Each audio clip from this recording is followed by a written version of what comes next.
Then we have the green apple. Eh bakit may red at may green pa? Dalawa. Ano ba pipiliin namin? It depends on your condition.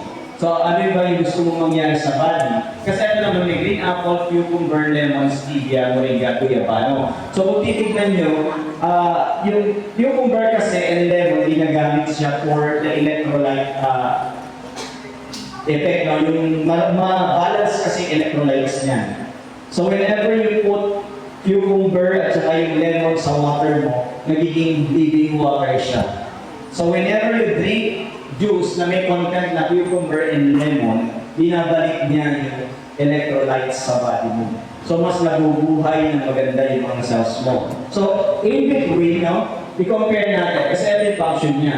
Mas mataas yung vitamins and mineral contents ng green apple versus the red apple. Tapos, it flushes out toxins and support liver function, so much better yung detoxifying effect niya. And then yung electrolytes there, no?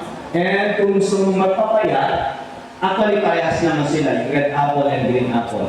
Parehas lang yung effect when it comes to weight loss. It improves digestion and prevents constipation, enhances skin glow and fights acne.